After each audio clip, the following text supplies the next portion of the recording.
All right, guys. So it's 8:05, and I think we can get started with our event today.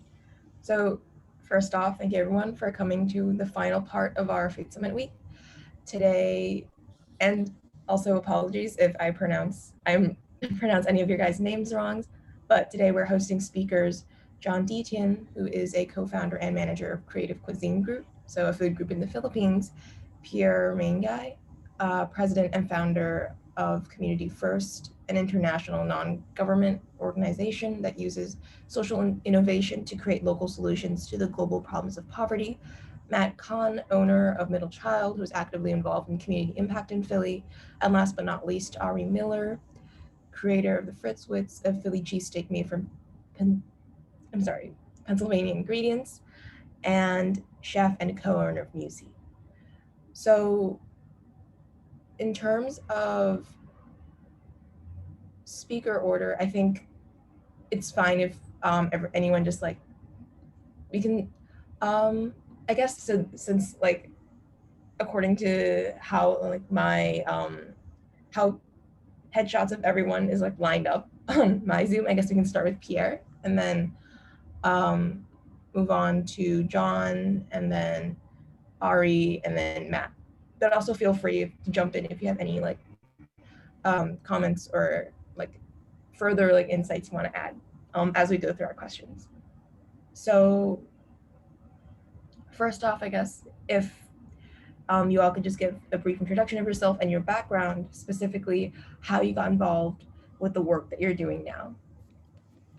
So if we could start with John. Yeah, good evening. I'm John Dytian. I'm based in Cebu, Philippines. We're in the food industry. We started in 1991 with a bake shop, and we grew the company to 8 branches and 25 stores all over the Philippines. Is it okay if you give us a bit of background on like how you got involved with the food industry, sort of what that process has been like?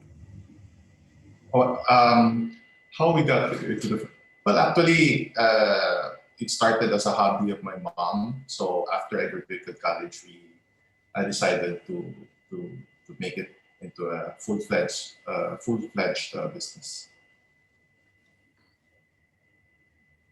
Thank you.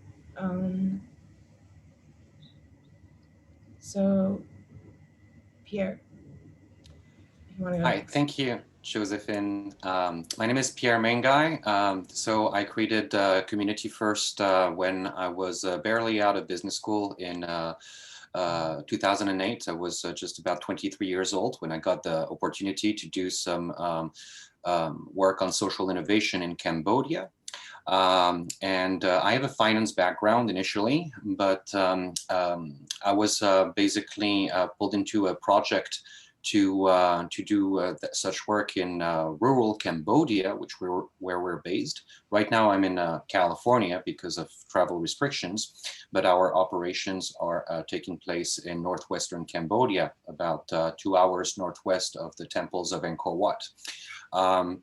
The primary reason we got involved in food security and food production is because as I did my research in Cambodia, interviewing families and villagers, there's about 40% of children in Cambodia that suffer from stunting because of malnutrition, meaning that because of a lack of access to proper nutrition, their motor and cognitive development is heavily impaired because of that. So we started with access to water, but very soon moved into food security to address that issue that the UN has highlighted as being one of the dramatic issues in one of their reports worldwide. So that's what we do, food security, focusing on food systems that are both drought and flood resistant in the form of aquaponics specifically. Thank you. Mm-hmm.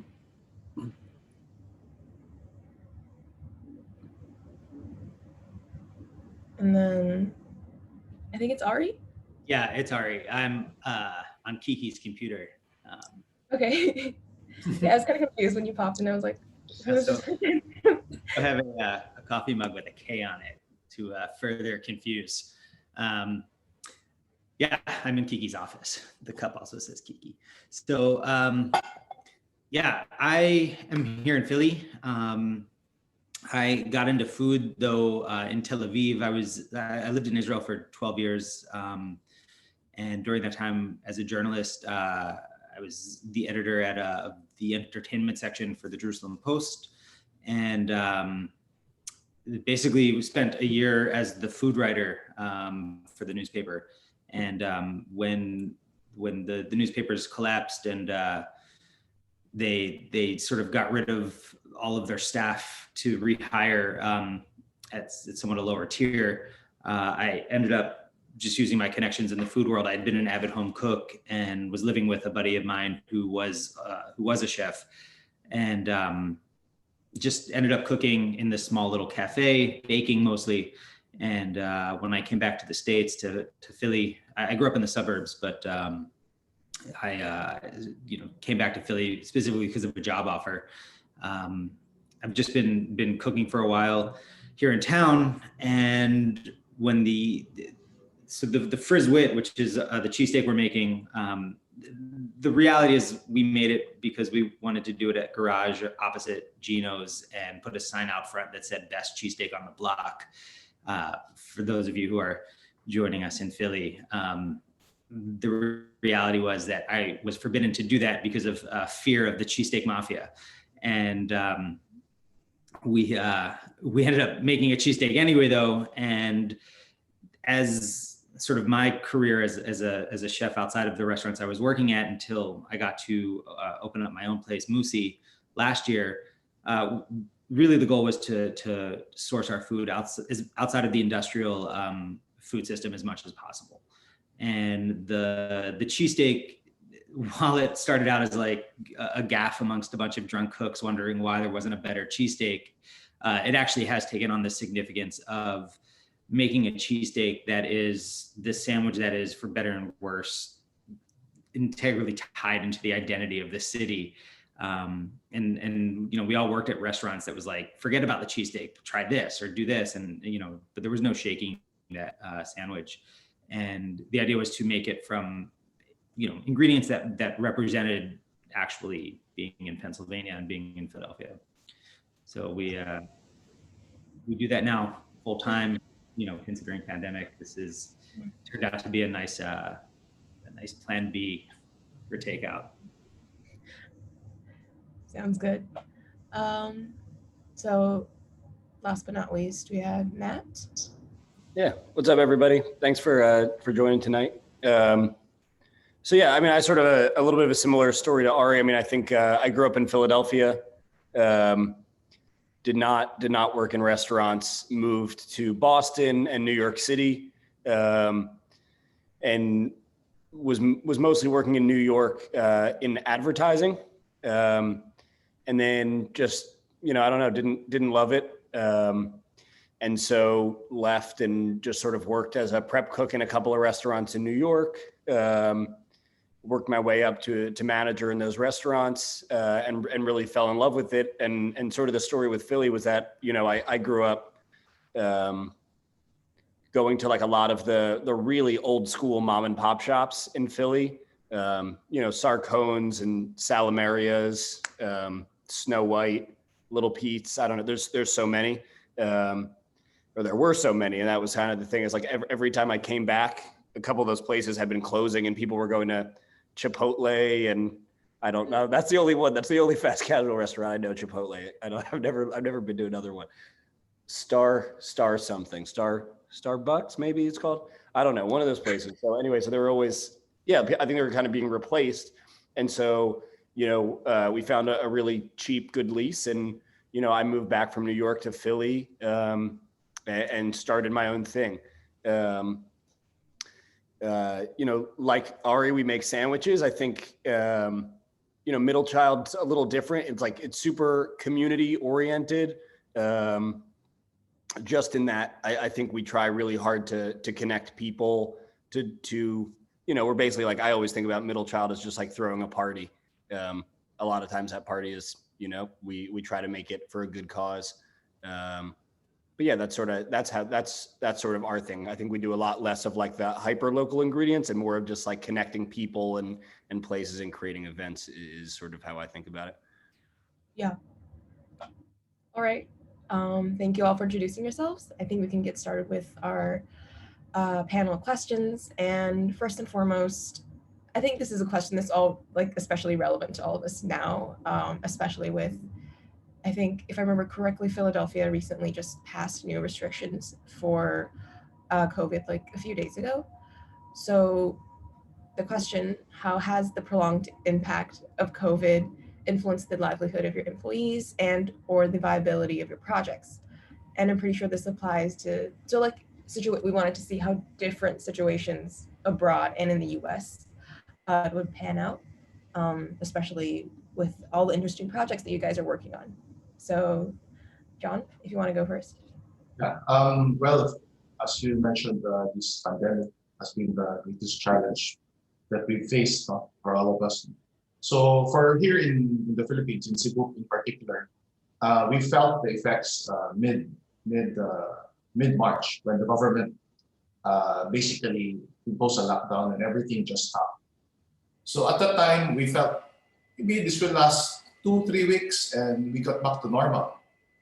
Well, 2 weeks passed, 3 weeks passed, and we realized that this won't end soon. No? So from an excitement to reopen, we realized anxiety set in, no? And with zero revenues and obligations to meet, there was the fear that, you know, what we worked for the past 30 years could all be gone. So, but then I realized, no, the team realized that we have 450 people whose livelihood depended on the company. So we had to pivot. We had to do things that was allowed at that time, which was basically just takeout and deliveries. So we reopened one store, did takeout and deliveries, and as the restrictions slowly loosened, we slowly reopened stores. No? So as of today, we're 80% of our stores have reopened, but only about 35% of our workforce are back. But we're optimistic with the Christmas season coming. We expect demand to pick up, and we expect as demand picks up, we will be calling in more people to come back to work. Mm.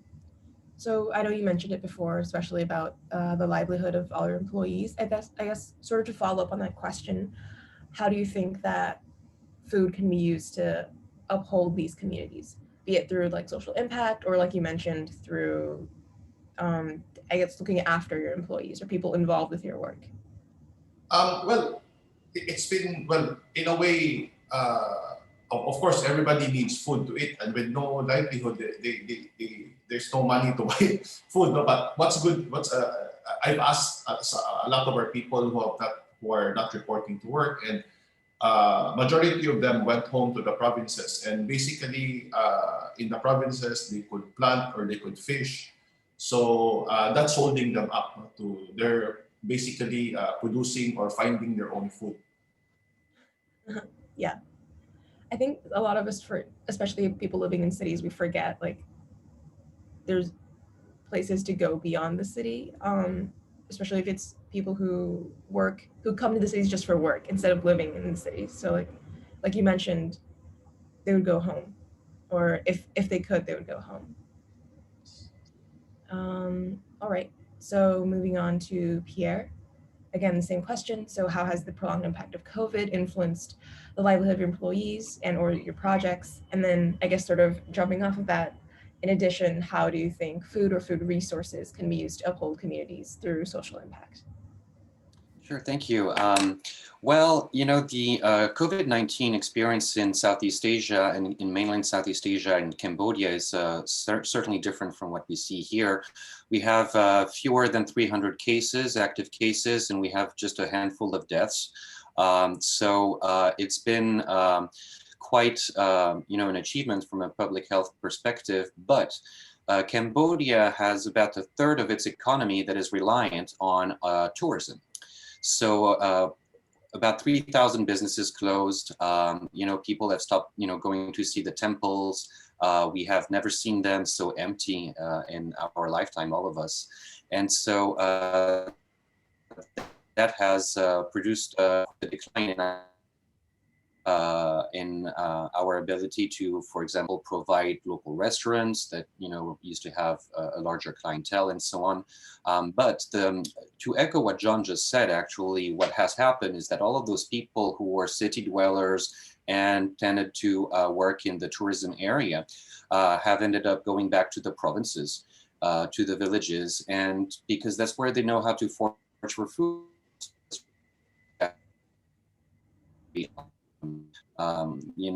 War, the Khmer Rouge rule and the ensuing civil war. So there is definitely a culture of foraging, a variety of things, fishing, and if you walk around with a rural Cambodian in the forest, it's also sort of a degustation. You just pick leaves and berries off of the trees and so on. That knowledge is still very well and alive. So that's sort of a shift in dynamic. But what has happened for us, though, because we create food systems for families in rural areas, the demand for our programs has really spiked because people have lost significant sources of income. They are typically very much indebted because of microcredits. And so, for them to purchase their food has become a little bit problematic. So we've actually, in terms of how this has impacted our employees and our team, we've actually, managed to keep everyone on staff. But more than that, we actually hired 2 new people to build more systems, because again, those are in high demand. Cambodia's agricultural system is very rice-centric, and what our aquaponic systems are delivering is a way for people to farm both fish and fresh produce, as in vegetables, giving a source of protein and an alternative to just a giant bowl of rice and some sort of light soup, which is sort of the go-to meal in rural areas. So it's, the best of times and the worst of times, to borrow from Dickens.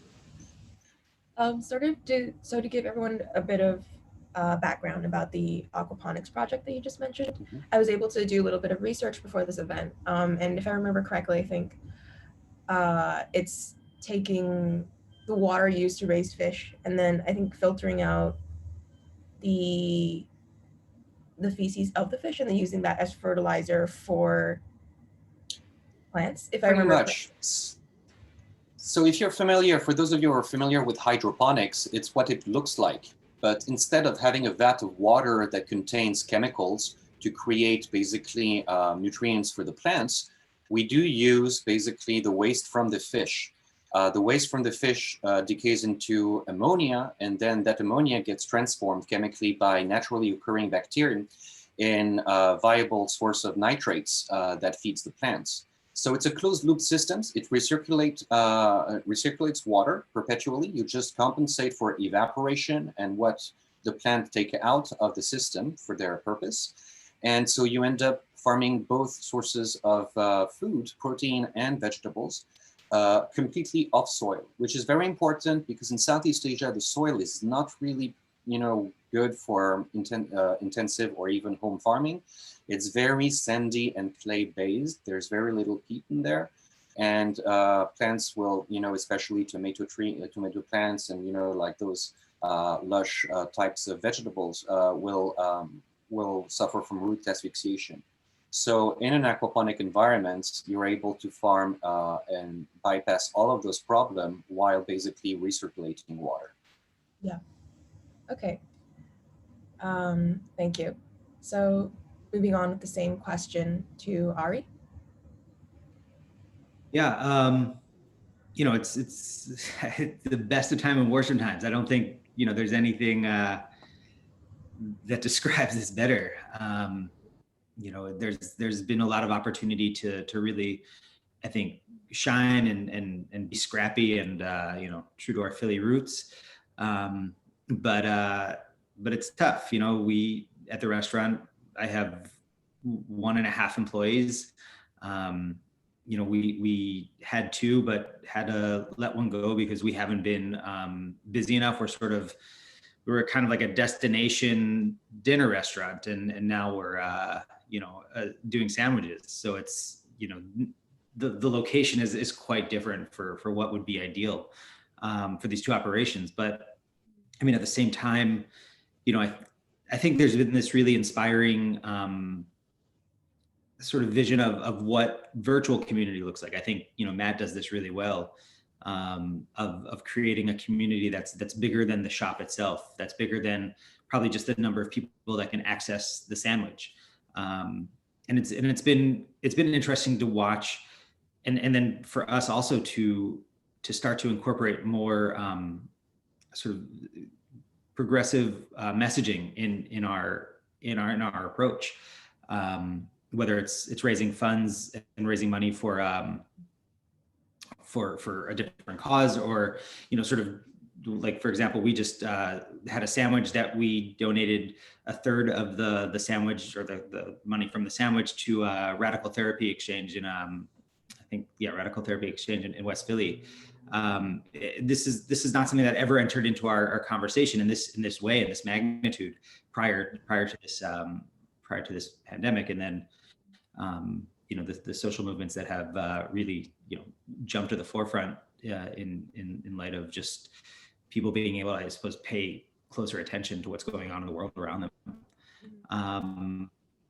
But one of the things that I think, and this is sort of a little beyond what I do at the restaurant, but is so significant, especially in terms of the farmers and the producers that I get to work with, that I'm privileged to work with, is watching the development of the home cook, and how that cook has really been able to take advantage of these new connections being made to have access to farm CSAs that these farms were supplying directly to restaurants before, and rarely had this interaction between what's coming out of their fields and what someone is putting into the pot in their own house. And that's been really meaningful and special to witness. And one of the best of times aspects of all of this, I think, and I hope, is that this stays, that we start to see a reverse of that decay of our food system that really was sort of solidified post World War II with the suburbanization and industrialization of the American food system. And the fact that I work with this spice company, Burlap and Barrel. It's just two guys that travel around the world and single source their spices and purchase an entire farm's yields so that they don't have to, so they can self-distribute and self-import. And for the most part, they always sold to restaurants. And they had some retail stuff, but now they're direct to consumer. And the fact that, anyone can, the price point is different, but I think it's worth it because of the quality, because of the meaningfulness, because of the economy that this represents, that anyone gets to have this experience of opening up this jar of coriander and more or less experiencing coriander for the first time, regardless of how many times you've used coriander before. And that's for me, I think, if that sticks around, then there's a positive upside to all of this that, doesn't make the other stuff worth it, but at least allows us to know that there were good things. Mm-hmm. And I think that's, for my morale, for my sanity, like I need to come on to things like that, because it's it is bleak otherwise. Mm-hmm. Yeah. It is definitely interesting when you talk about like how there's sort of been a return to the home cook, partly because of, there's nowhere else to go, and also just like for safety reasons, it's easier to cook at home. I don't know if it is still ongoing now, but there was definitely like a huge sourdough craze that went on. I think after like first two or 3 months after COVID first hit. But yeah, I found it really interesting because I previously had not thought about how there's now like an increased connection between like direct consumers and like food suppliers. So you're sort of like skipping the middle, like not just restaurants, but I guess also like buying it single package from retailers is now you get like better quality product. You know where your food is actually coming from. And also for in terms of produce, I find it interesting that like we're now having direct contact with people who grow our food. Yeah, definitely like really different from, as you mentioned, like industrialized food from before. Okay, so moving on to Matt. Yeah. So, I mean, thinking about it for us, just from like a very business standpoint, and the ability to make money, and how that affects, employee happiness. I mean, obviously the cost to operate a restaurant has just skyrocketed. I mean, restaurants usually, the best restaurants operate on 20% margins. An average restaurant runs like 10 to 15 maybe, on a good day, and so with COVID, I mean, so there are so many new costs that we just like weren't factored into the mix, that if you had known about beforehand, you would say, oh, I'm not going to open this business because it's no longer viable. It's like, let's say we have 15, 20% to play around with. I mean, now, we pay for the cost, the middle child pays for the cost of PPE for all of the employees, right? They have to work. We're obviously going to keep everybody as absolutely safe as possible. And that means not even surgical masks. This means, KN95 masks. It means subsidized testing. So we've been like, a middle child is approved, or I've been approved to like administer tests to our employees, and we get tests shipped in every week, and we get everybody, we get everybody tested. We don't test every single member every week, but we do like random testing to make sure that we're not spreading. And of course, while that's such a great thing and it sounds very noble, it also puts us at a huge risk. It means that we might have to close at any given point, because it does feel important to me to make sure that we're not spreading as best as I can.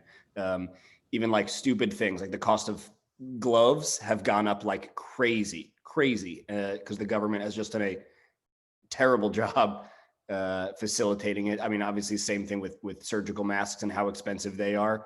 But I mean, restaurants are like a very like penny to penny business. If you watch your pennies carefully, that's how you make money.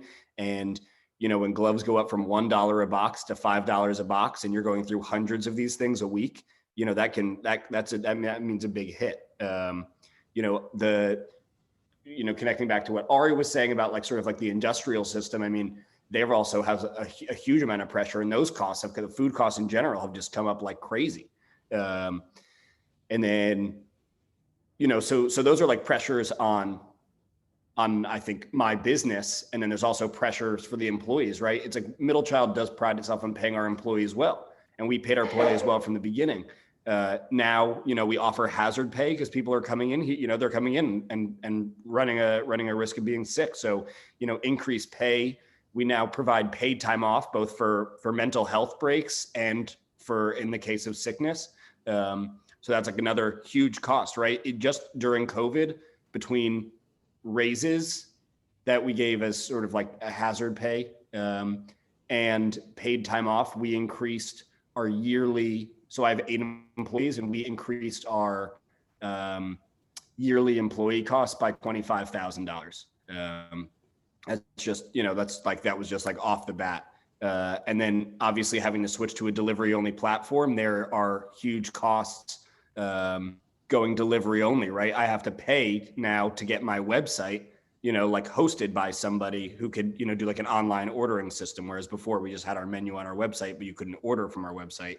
Then also the cost of delivery couriers and stuff. So, all these things have like easily increased or decrease my margins by like 30%, which like puts us in the red. So I guess what I'm saying is, what that means for us is we need to do more sales than we did before in order to remain profitable. And as you can imagine, it is such a crazy time to have to increase sales. It's like people are coming in, they're already stressed to even be at work. It's a scary place to even be there. It's very uncomfortable. And now we're like busting our ass harder than ever before to make this money. Which is so crazy. And my employees obviously are willing to do it and excited to do it because they're getting paid very well, but they know that even them getting paid well means more stress on the business. And if the business doesn't succeed, they're not going to have jobs. So it's sort of like this endless cycle of everyone just trying to work really hard to make it happen. I think also it's another two more points. I think is one interesting thing is that we've sort of transitioned to like a much more like socialist style of organizing the business. It's like we have team meetings every week to talk about like how everybody's feeling, if there are things that people are doing outside of work that makes them feel uncomfortable. And we sort of all have a say in each other's lives now because, you know, we are such a close-knit team. We sort of have to do that, right? I don't want if somebody goes to the gym and one of our other employees is living with an at-risk parent, you know, like then we need to be having those open discussions. Whereas before it was like talking about stuff outside of work was like a kind of a no-no.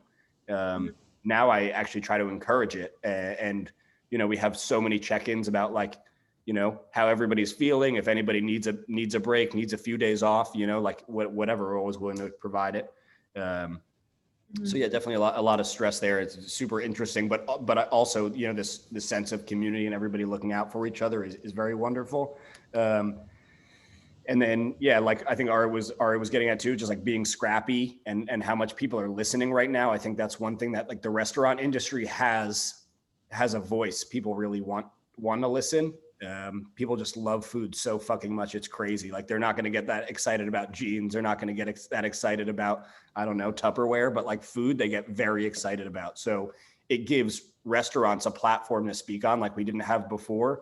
And so even with all these things going on, we've been able to do a couple of like fundraising efforts. We raised $25,000 worth of food to make for hospital workers at Penn and Jefferson, right? So that was like middle child being part of the community. We have 2 hospitals right near us. When we closed down, you know, I had to get scrappy and we sort of thought about what we could do. So we closed down to the public and we allowed the public to buy sandwiches from middle child for the hospital workers. So we were closed to the public, but still making food.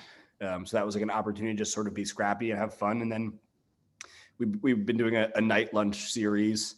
We call it night lunch because we're only really open for lunch. So when we open up at night, we still just call it lunch instead of dinner. I don't believe in dinner. I just believe in night lunch. But yeah, so it's like another cool opportunity. We're doing like this 3-part dinner series where all of the money goes back to different racial minority groups that are like, you know, getting hit very hard by COVID. So we did one where we partnered with, you know, this awesome company called Proyecto Tamal, and we made like tamale sandwiches, and that money went back to sort of laid off Latinx workers who couldn't get, you know, severance and stuff because, you know, many of them were undocumented. We're doing one now tomorrow night actually with a company called Fudena, which is just like a new West African fast casual startup. And that money is going to go to Ruth at Fudena so she can sort of save money with her business. And then she'll also use the proceeds to buy proceeds from Urban Creators, which is like a community farm up in North Philly. So sort of mobilizing funds like into that community. And I think COVID has given us a really interesting moment to have people like really listen to us and be willing to, you know, to invest in these dinners and stuff. So yeah. Yeah. It's pretty interesting to see how like the food industry is sort of adapting to problems like these. So you mentioned sort of it'll take out, yes, but also like we're just talking about like the mobilization of original customer base, and then also food industries to push funds into areas that sort of really need it right now. So, like you mentioned, healthcare workers, also like produce sources. Catherine Joy says that she really loves all the social initiatives your company is doing. This is in the chat box. Yeah. And then, so since we are running a little bit low on time, I'll pass it over to Stephanie. Yeah, awesome. Yeah, these conversations have been so interesting and really inspired, and really respect all of you guys for your work. Just for the interest of time, I think it would be a good idea to move into a time of Q&A from the audience. So if anyone wants to ask, you can unmute your mics, or you can ask it in the chat if it's uncomfortable for you to speak up right now, and we can just say the questions out from the chat. So whatever is comfortable from the audience. If you have any questions for any of our 4 speakers, feel free to ask.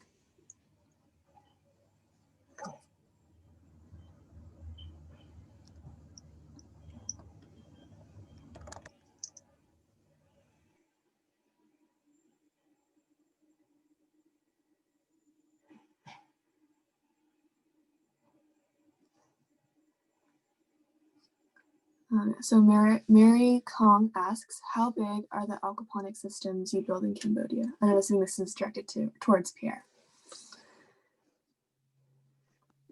Thank you, Mary, for the question. So our aquaponics systems are fairly big. They're about basically, thinking imperial right now, 8 foot long. And they come with their own greenhouse, and they have about 800 gallons worth of water for the fish. And sort of basically, you're looking at a device that can help a family triple its income by just selling the fish, or use it for their own purpose at home to address their food security needs. We actually have a brand new video on our YouTube channel with one of our young ladies who trains the villagers, who runs viewers through the whole process of building them. They're built with entirely sourced materials, containers and pipes. The supply chain is available for those rural Cambodians within a radius of about 5 miles. Awesome, thank you. Yeah, hi guys. So thanks for all the answers so far. They've been super interesting. I guess this is for everyone, although I guess Ari sort of mentioned it already, but do you think that sort of the immense social impact that restaurants have been doing throughout the pandemic will and should last sort of beyond it? Or do you think the pressures of just like running a super low profit margin industry are going to sort of suppress that once sort of the social pressures to do so like reduce? I mean, you know, I think this goes back to the bigger question of what do we want to return to, you know, within our restaurants or, you know, within our society. And I mean, you know, at least here in Philly and you know, I think, you know, between me and Matt and a bunch of other voices, it's a pretty liberally progressive block to that I think, you know, we represent. I mean, Matt does an excellent job of broadcasting some great voice and using his platform to share in a meaningful way. But I mean, you know, hearing Matt talk about how he pays his employees, how it's a you know, goal to pay them well anyway, let alone in an environment like this. And for me, that's also been, you know, something that is a goal to have, you know, to have my employees, not just, or at least at this point, my employee, not just be able to live off of the salary that we're paying him, but also not to have to moonlight in another job in this specific environment is a big deal. And you know, I think this is going to go back to how greedy do we get? You know, if we can go back to you know, an environment of exploitation. I mean, my first sous chef job in Philly was, I mean, I was, I think, making $30K a year, maybe a little less than that. I think I was making a little more than that because I had said something.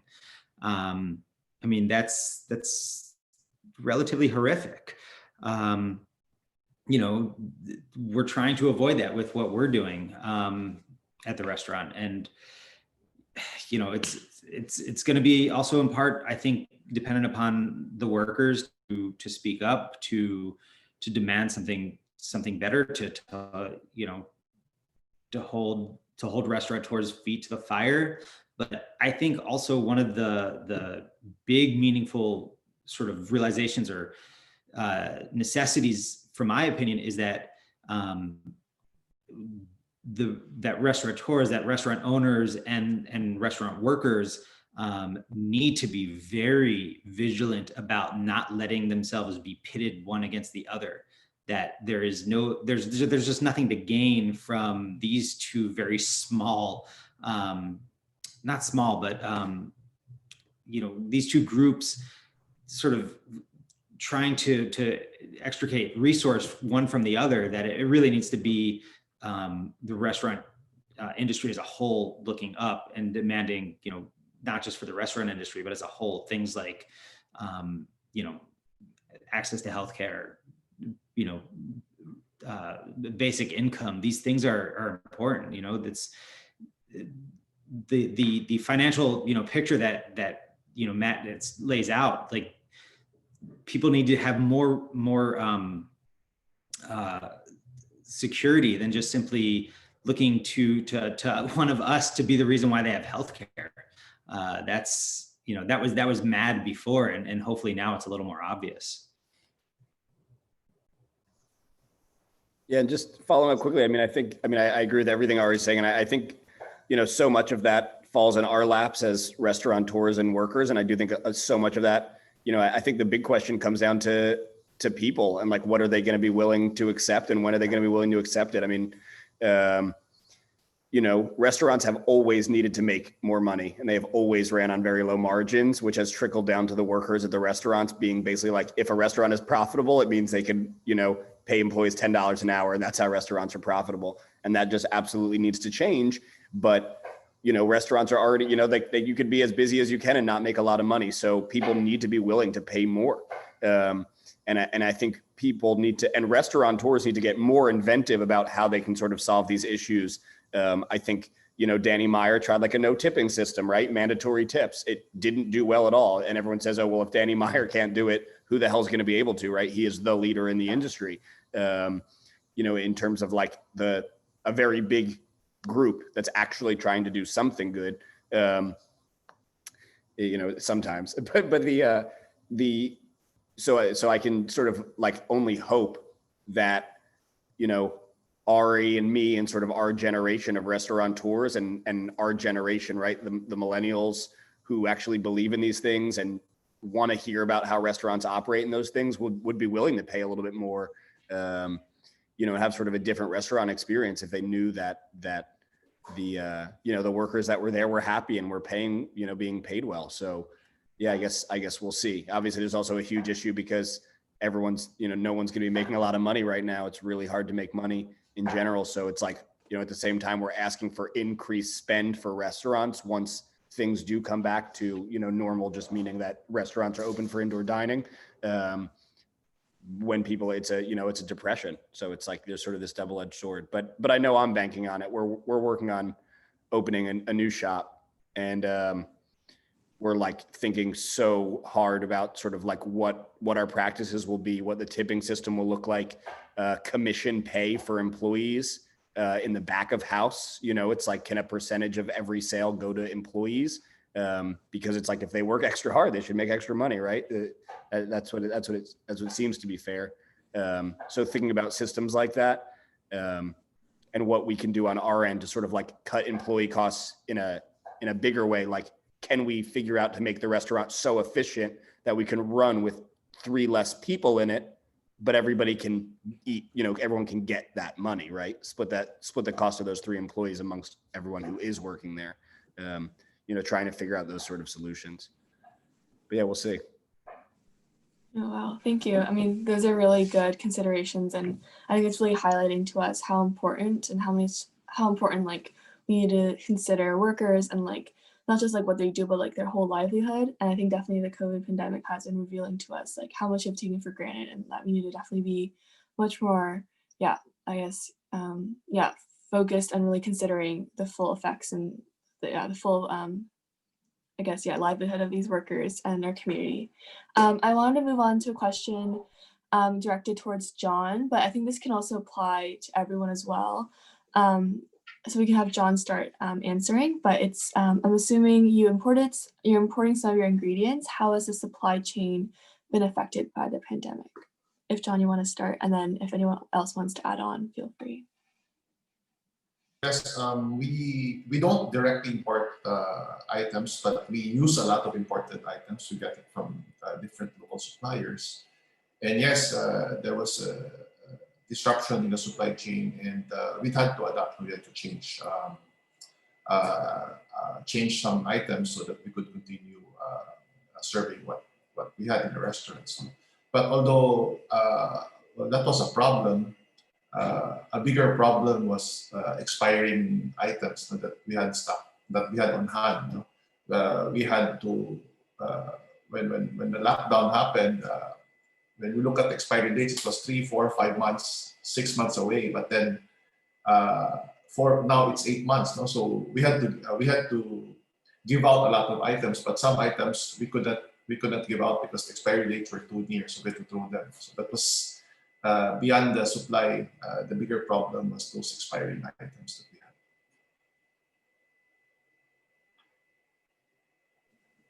Awesome, thank you. If no one wants to add on to this question about just like the supply chain and how the pandemic has been affected, I guess we can just address our last question for tonight. It was asked by Catherine Joy, and she asks, how do you protect yourselves from liability in the event there are claims that a diner caught COVID from dining at or ordering from your establishment?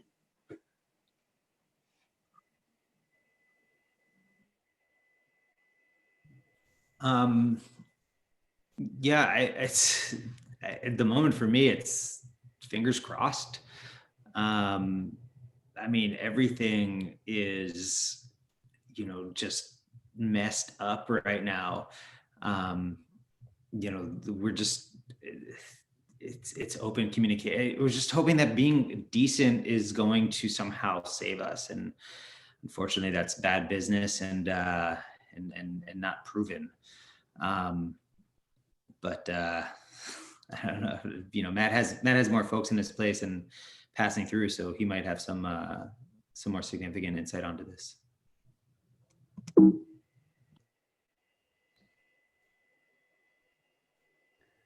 Yeah, I don't know. It's very, very interesting. I mean, you really can't protect yourself, I guess. There's nothing you could do. I mean, there's no like, I mean, the most you could do is just follow the rules and more than that, actually set your own rules, since the government does not seem to be providing us with any rules that would make anybody safe. So, I don't know. I mean, I think, we do the absolute best we can. Like I said, like getting people tested and, wearing, PPE and all that stuff. If somebody even has a cough, they don't come to work. So, we're being as careful as we can. I actually think the issue is the opposite. Not in every case, but like, in Middlechild's case, we try to be very, very safe. I'm sure Ari is doing the same. I'm more worried about diners going to restaurant, or, I'm more worried about the servers at restaurants where the people just really don't give a shit, and they pull down their mask to place an order, or while they're eating, they take off their mask and they act super rude towards servers who ask them to put on masks. I was standing outside Middlechild one day and somebody walked up to the door. We're all contactless now, but we opened the door, put the food down, and our employee opened the door and said, "Hey, do you mind putting on a mask, before you come up and give the order?" And the guy didn't know that I was the owner of the place and turned to me and was like, "Oh my God, what a jerk. What is she talking about? Calm down, lady." And I was like, I'm pretty sure that's pretty fair and you could go home now. But yeah, so I think, so much of that issue comes from the people not being safe. So yeah, it's interesting. But yeah, I mean, restaurants are definitely spreading too, but for that reason, right? It's like a lot of people come in, they're just busy places. Right, yeah. I think it's really hard, especially with masks. I think just I guess since we're never really used to it, so we don't really know when it's proper to say, "Oh, can you put on your mask?" And I guess it's definitely for the entire community, but people take it very personally, so it's definitely a hard line. Yeah. Just for the sake of time, I know we have some other questions in the chat, but for the sake of time, we're gonna have to wrap up tonight's event. Thank you so much for John, Pierre, Ari, and Matt for coming tonight and for speaking with us and for sharing all your insights. They were really helpful and really informative. And also thank you for shout out to our social impact events team, our team members who helped pull together for this event and helped us organize this. We couldn't have done it without you guys. And also just thank you for everyone who came out throughout this week for Penn Appetit's Food Summit Week. This will be the last event for our week. And just wanted to plug for our Penn Appetit bake sale fundraiser. There'll be a link in the chat right now for signups, and you can check it out. And it's a fundraiser for Phil Abundance. And so to check it out. And just thank you so much for coming to tonight's event and for just attending all of these events this week. So yeah, thank you so much to all the speakers and to the attendees. Thank you. Thank you. Thank you very much. Bye, everybody. Thank you. Thank you. Thank you. Bye.